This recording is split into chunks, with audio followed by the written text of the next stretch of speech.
The starship Endurance drifted slowly toward the massive space station that floated in the darkness between stars. Jake Morrison stood at the observation window and watched the station grow larger. It was bigger than anything humans had ever built. The Galactic Council station was home to 12 different alien species, and it had existed for longer than human civilization itself. Jake was 43 years old, a former Navy captain who had spent 20 years at sea before humanity discovered faster-than-light travel. Now, he was Earth's first ambassador to the galaxy. He wore a simple black suit and carried nothing but a tablet computer with Earth's official greeting. His hands were steady, but his heart beat fast in his chest. "Ambassador, we're receiving docking instructions," said his aide, a young woman named Sarah. Jake nodded and turned away from the window. "Tell the crew to follow their protocols exactly. We don't want to give them any reason to think we're hostile." The docking process took 2 hours. When the airlock finally opened, Jake stepped onto the station with 6 members of his delegation behind him. The air smelled strange, like copper and flowers mixed together. The walls curved in ways that made his eyes hurt if he looked too long. A group of aliens waited for them. Jake had studied images of all 12 council species, but seeing them in person was different. The Velwrath stood at the front of the welcoming party. They were tall, nearly 8 feet, with green scales and yellow eyes. Their leader wore golden armor that reflected the station's lights. "I am High Commander Vorath of the Velwrath Dominion," the alien said. His voice was deep and cold. "You are the humans." Jake stepped forward and offered his hand in greeting. "I am Ambassador Jake Morrison. Earth sends its warmest regards to the Galactic Council." Vorath looked at Jake's hand like it was something dirty. He did not shake it. Instead, he made a sound that might have been laughter. "How long have your people had star travel? Less than 100 years? Yes? 92 years, Jake said. He kept his voice calm, and his hand fell back to his side. "The Velwrath have ruled the stars for 40,000 years, Vorath said.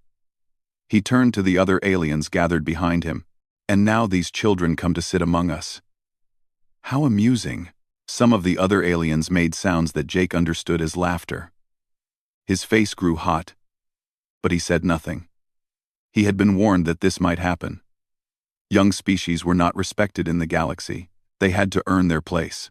The welcoming ceremony was worse. The council chamber was a vast, circular room with seats arranged in tiers. Each species had its own section. The humans were given seats at the very bottom, closest to the floor, where they had to look up at everyone else. Speaker after speaker welcomed humanity to the galaxy, but their words were not kind. They spoke of humans as primitives who had somehow stumbled upon technology they did not deserve. They warned that humans must learn their place and not cause trouble. Jake sat through it all with a frozen smile on his face. He thought of his brother Danny, who was working on the colony at Kepler 442b. Danny had sent him a message just before he left Earth. "Make us proud, big brother," he had said. "Show them what humans are made of." 3 weeks after the welcoming ceremony, Jake was back on Earth giving his report to the United Nations when the news came. The Velwrath had attacked Kepler 442b. They called it a disciplinary strike, because some human miners had accidentally crossed into space the Velwrath claimed as theirs. The attack lasted 6 hours. The Velwrath ships came without warning and burned everything. The colony had no military defenses. It was a farming world, full of families who had left Earth to build new lives among the stars. 2.3 million people died. Men, women, and children. The Velwrath killed them all, and then broadcast footage of the destruction across the galaxy as a warning to other young species. Danny Morrison was among the dead. He was 31 years old. He had a wife and a baby daughter who died with him. Jake watched the footage in a small room at the United Nations building. He watched the Velwrath ships fire on hospitals and schools. He watched people running and screaming and falling. He watched his brother's colony burn until there was nothing left but ash and silence. When the footage ended, Jake sat alone in the darkness for a long time. Then, he went to find Admiral Beth Hartley. Beth was 60 years old with gray hair cut short and eyes like chips of ice. She had commanded naval forces for 30 years and had never lost a battle. Her daughter had been a doctor on Kepler, 442b. Now her daughter was dead. The council refused to act, Jake told her. They said humans don't have protected species status. They said the Velwrath were within their rights. Beth stood at her window and looked out at the city below. Somewhere out there, people were crying for the dead.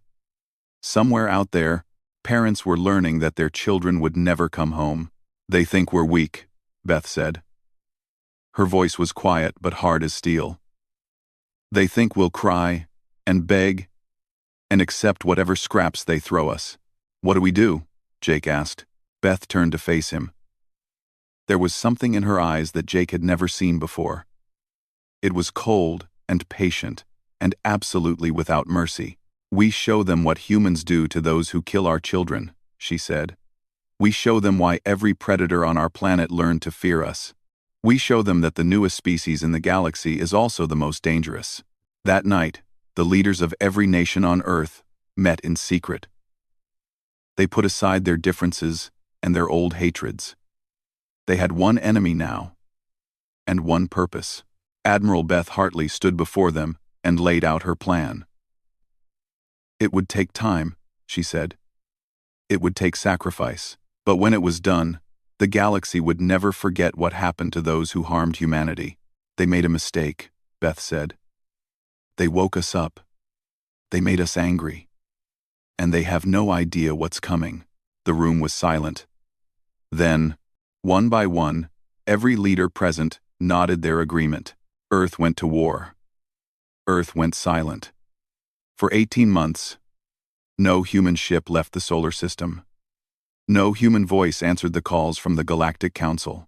The aliens who had watched the Kepler massacre sent messages asking if humanity needed help, but those messages went unanswered too. The Velwrath laughed at human weakness. High Commander Velwrath gave speeches about how the young species had learned its place. He said humans were cowards who would rather hide than fight. Other species in the galaxy nodded and agreed. This was how things worked. The strong ruled, and the weak obeyed. But behind the silence, something was happening on Earth that the galaxy could not see. Every factory on the planet switched to war production. Car plants started making tanks. Electronics companies started making targeting systems. Shipyards that once built cargo vessels now built warships. Workers who had never held a weapon trained day and night to become soldiers. Dr. Lisa Grant led the most important project of all.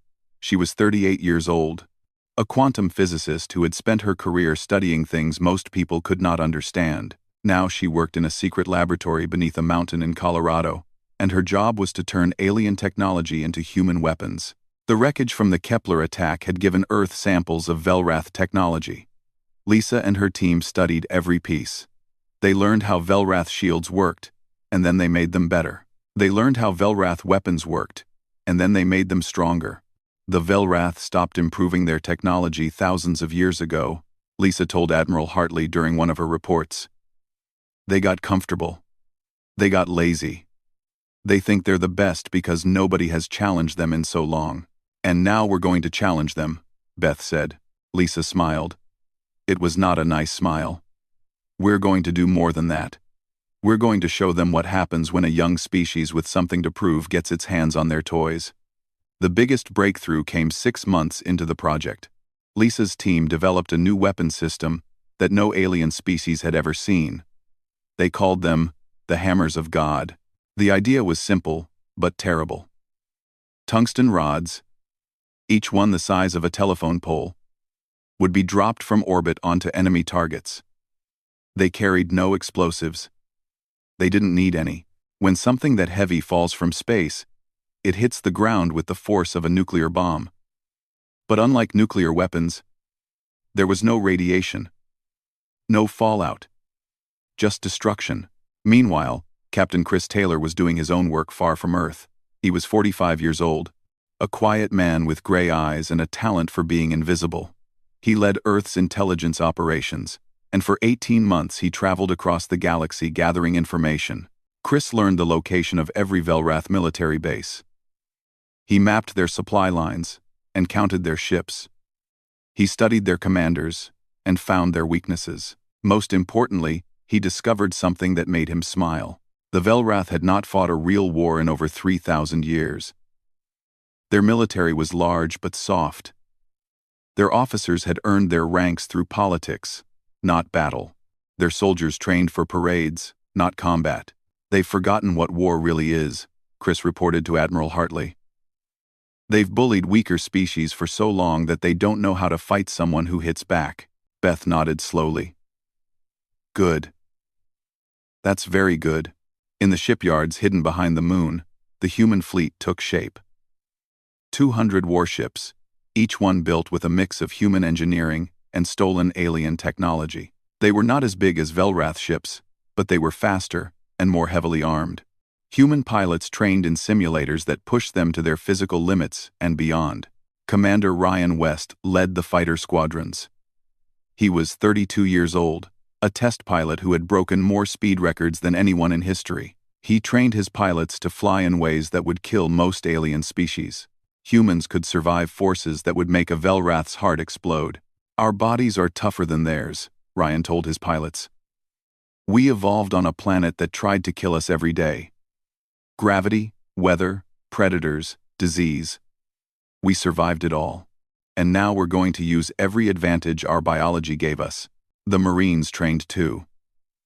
Sergeant Tony Vance led the ground forces, teaching them to fight in conditions that most species considered impossible. Tony was 36 years old with scars on his face and hands that told stories of battles he never talked about. He pushed his soldiers hard because he knew what they would face. The Velwrath are bigger than us, Tony told his troops. They're stronger than us. But we're meaner than them. And we never quit.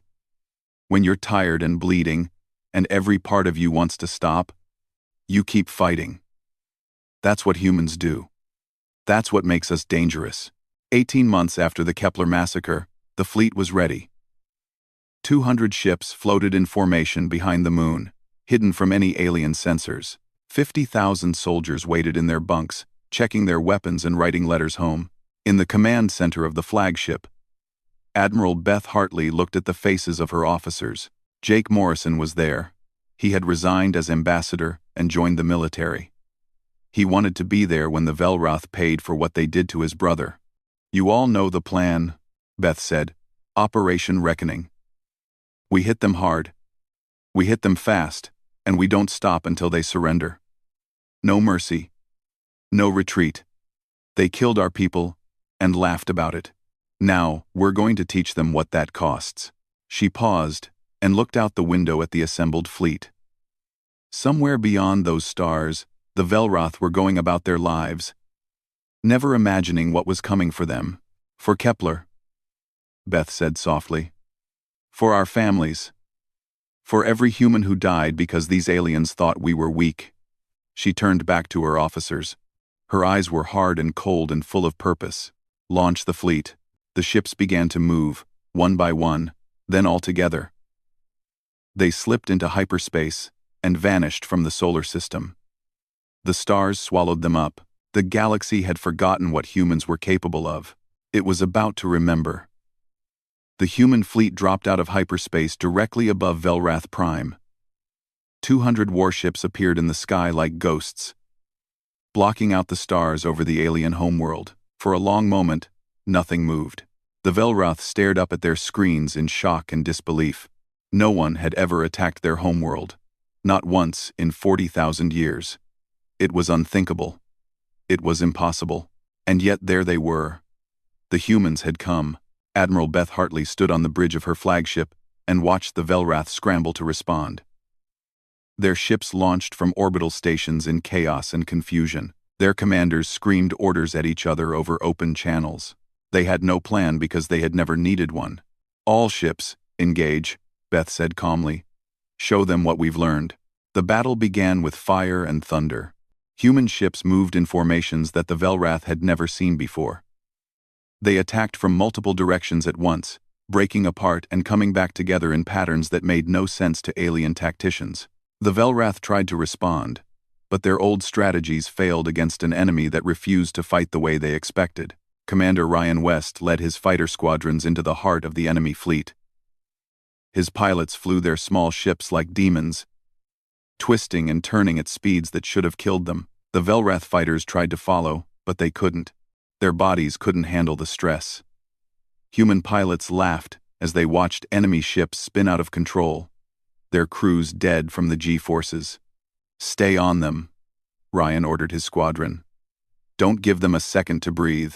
The Velwrath flagship, a massive vessel 3 miles long, turned to face the human fleet, its weapons charged with enough power to destroy a small moon. High Commander Velwrath stood on its bridge, his yellow eyes burning with rage. "Kill them all," he ordered. "Burn every human ship from the sky."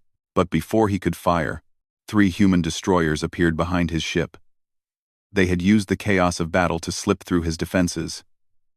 Their weapons cut through his shields like paper, and explosions ripped through his ship's hull. Velwrath's flagship broke apart in a ball of flame. The High Commander died without ever understanding how humans had beaten him. On the surface of Velwrath Prime, the real terror began. Admiral Hartley gave the order, and the hammers of God fell from the sky.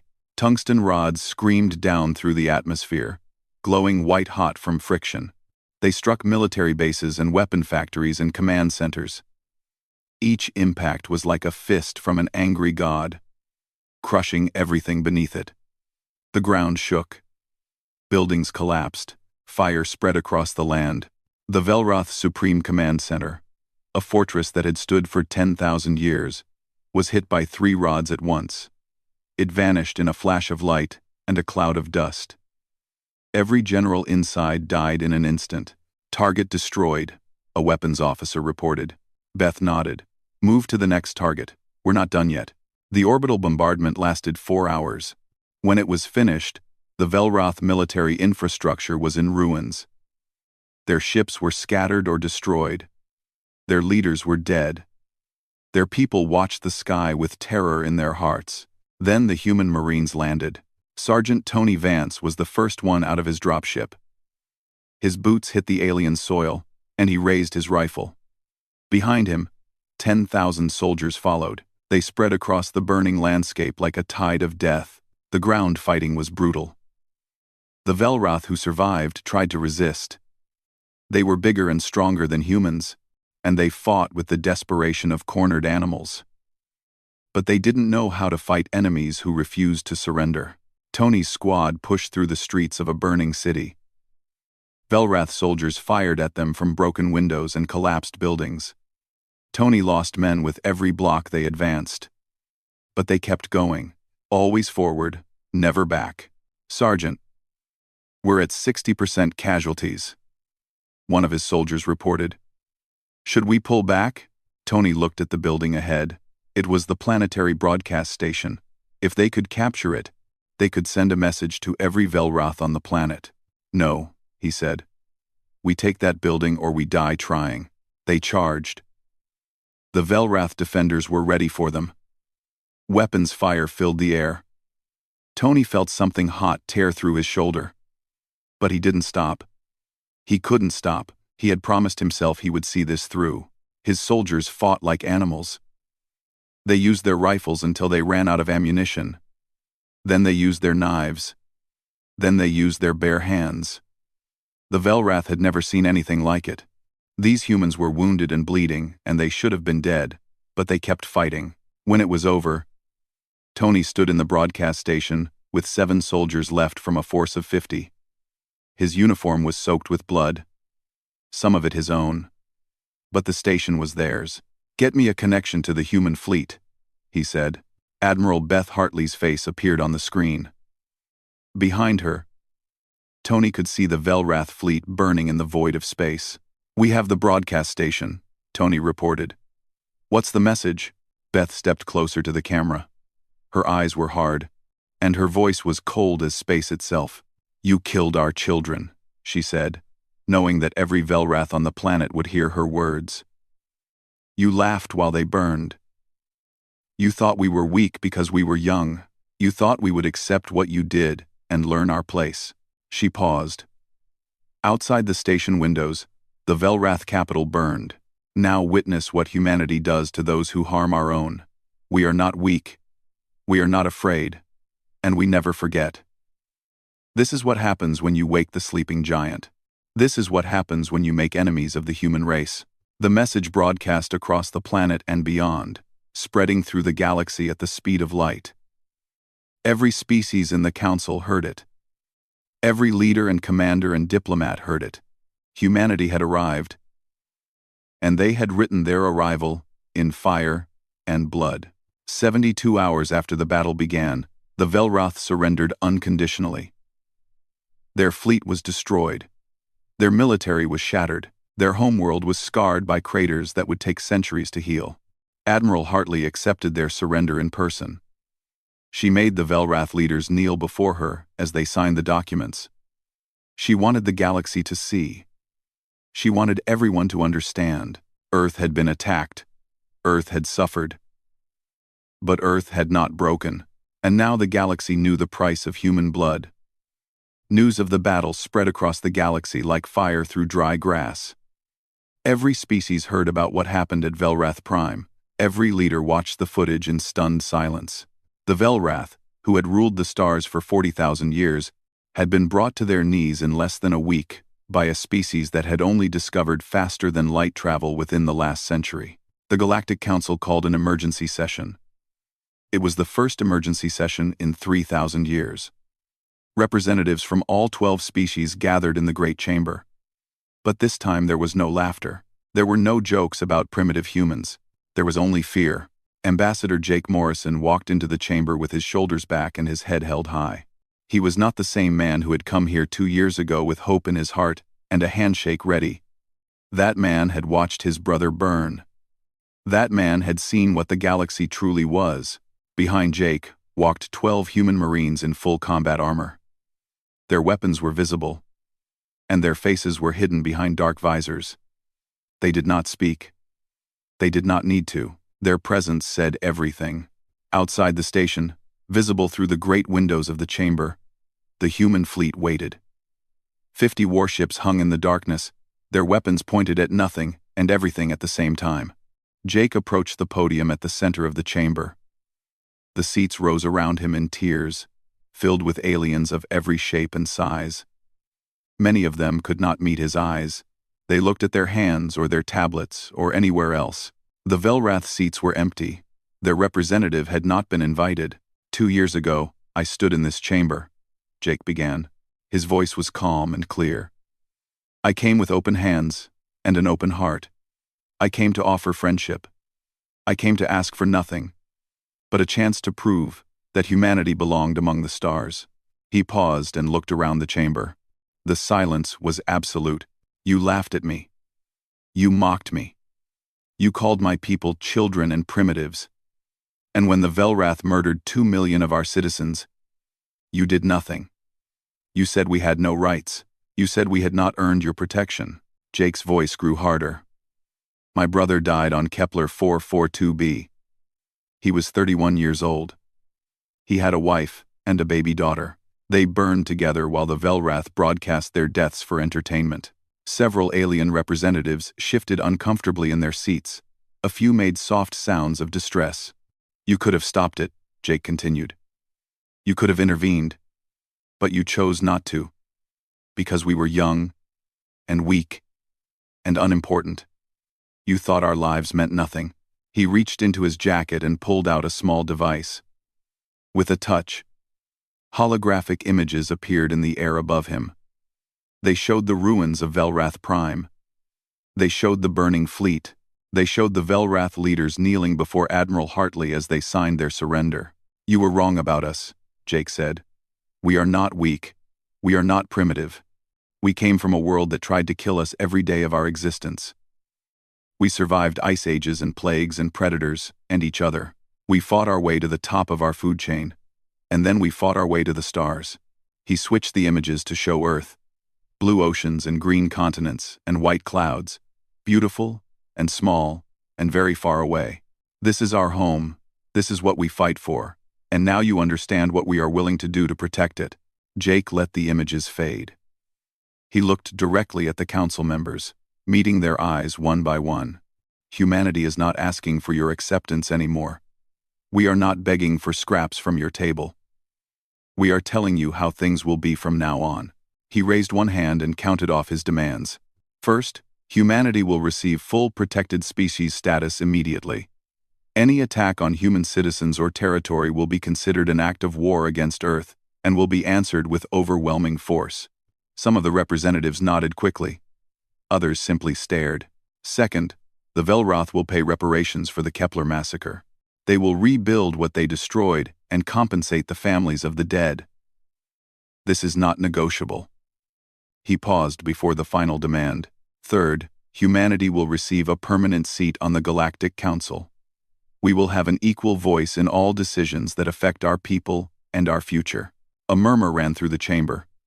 The Kreeth ambassador, a tall, insect-like being with multiple arms, rose from his seat. "This is outrageous," the Kreeth said. His voice clicked and buzzed. "You cannot simply demand a council seat. There are procedures. There are requirements. Species must prove themselves over centuries before they can." Jake turned to face him. "We proved ourselves at Velwrath Prime." "One battle does not. One battle destroyed the most powerful military in the galaxy," Jake interrupted. "One battle did what no other species has done in 40,000 years. One battle showed everyone watching that humanity is not to be ignored." He pointed toward the window where the human fleet waited. "This is not a negotiation. This is a courtesy notification. You can accept our terms and welcome humanity as an equal partner in the galaxy. Or you can refuse, and we will demonstrate again why that would be a mistake." The Kreeth ambassador sat down slowly. He did not speak again. Jake looked around the chamber one more time. He saw fear in some eyes, respect in others, and something like hope in a few. Some species had suffered under Velwrath dominance for thousands of years. They were glad to see the bully finally beaten. Humanity did not want this war, Jake said, his voice softer now. "We came in peace. We wanted only to explore and learn and grow. But you taught us that peace must be earned with strength. You taught us that the galaxy respects only power." He straightened his shoulders. "We learned that lesson well, and we will never forget it." Jake stepped back from the podium. The chamber remained silent as he walked toward the exit. His Marines fell into formation around him, their boots echoing on the floor. At the door, he paused and looked back. "You have 1 week to accept our terms. Use the time wisely." Then he was gone, and the chamber exploded into chaos. Aliens shouted at each other in a dozen languages. Some demanded that humanity be punished for their arrogance. Others argued that the humans were right, that the council had failed in its duty. In the end, it took only 3 days. The vote was unanimous. Humanity was granted everything they demanded. A new power had risen in the galaxy, and nothing would ever be the same again. 5 years passed, and the galaxy changed in ways no one had expected. Earth grew from a young species on the edge of known space into one of the most powerful civilizations in the galaxy. Human ships traveled everywhere, carrying traders and explorers and diplomats to distant stars. The Velwrath Dominion was a shadow of what it once was. Their fleet had been reduced to a fraction of its former size. Their colonies paid heavy taxes to fund the reparations they owed.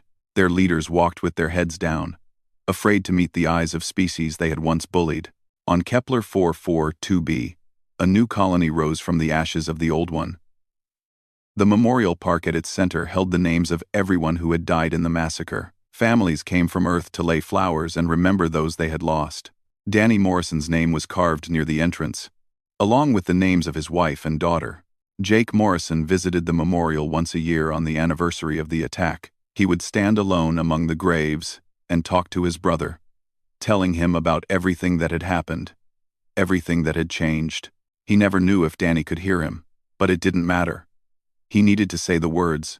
Admiral Beth Hartley retired 2 years after the war.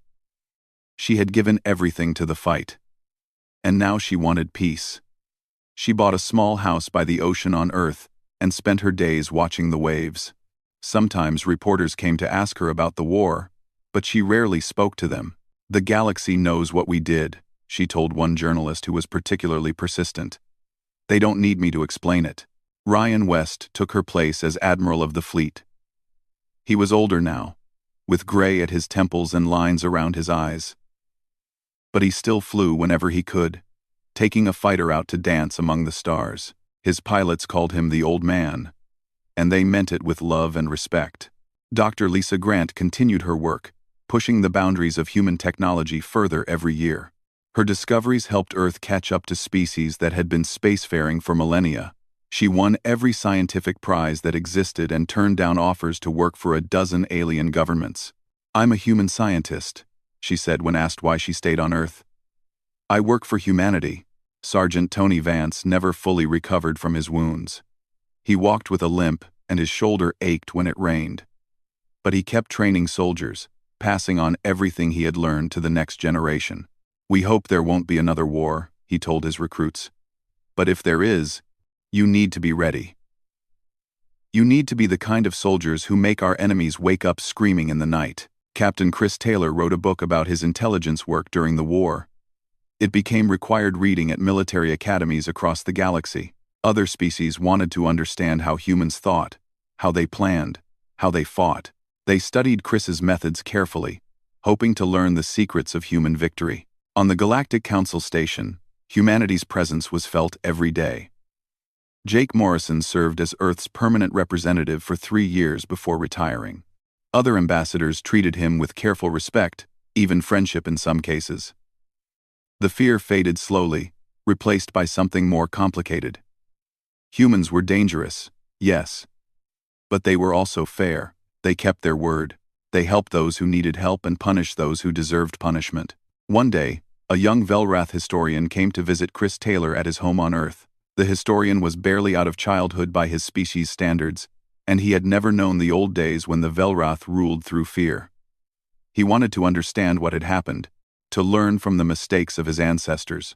Chris was old now, past 80, with thin white hair and hands that shook when he lifted his teacup. But his mind was still sharp, and his eyes still saw everything. "Why did you win?" the historian asked. "You were younger than us. Your technology was inferior. You had fewer ships and fewer soldiers. By every measure, you should have lost." Chris thought about the question for a long time. He looked out the window at the garden where flowers bloomed in the sunshine. He remembered the war, the blood, the fire, the fear. He remembered his friends who had died and his enemies who had fallen. "Every species in this galaxy evolved as either predator or prey," Chris said finally. "The predators learned to hunt. The prey learned to run. You developed your civilizations accordingly. Predators dominated. Prey submitted. That's how things worked for millions of years." He turned to look at the young Velwrath with eyes that had seen too much. "But humans are different. We were both. On Earth, we were hunted by animals, bigger and faster and stronger than us. But we were also hunters ourselves. We know what it is to be afraid. We know what it is to run. And we learned very early that the prey who fights back often survives." Chris smiled, but there was no warmth in it. "And the prey who makes an example of its attacker? That prey is never hunted again." The historian wrote down every word. When he returned home, he shared Chris's answer with his people. They thought about it for a long time. Years later, a new species made first contact with the Galactic Council. They were young and eager, just like humans had once been. Their ambassador stood in the Great Chamber and offered greetings of peace. A representative from another species, young and foolish and proud, began to mock them. He called them primitives. He suggested they learn their place. The entire chamber fell silent. Every eye turned toward the human section. Kate Morrison sat in humanity's seat. She was Jake's daughter, 30 years old. With her father's eyes and her grandmother's steel, she had grown up hearing stories about the Kepler massacre and the war that followed. She knew what her family had sacrificed. Kate looked at the foolish young representative. She did not speak. She did not threaten. She simply smiled. The representative's own delegation grabbed him and pulled him back to his seat. They whispered urgently in his ear, and his face went pale. He did not speak again for the rest of the session. Kate turned to the new species ambassador and welcomed them warmly. She offered Earth's friendship and support. She promised that humanity would help them find their place among the stars, because that was what humans did now. They protected the weak and reminded the strong that strength came in many forms. They remembered what it was like to be young and afraid and alone. The galaxy had changed since humans arrived. It was not perfect. It was still full of conflict and competition and old grudges that would take generations to heal. But it was better than it had been. And everyone, from the oldest species to the youngest, understood one simple truth. You did not threaten humanity. You did not harm their people. You did not mistake their kindness for weakness. Because humans remembered everything, and they never, ever forgave.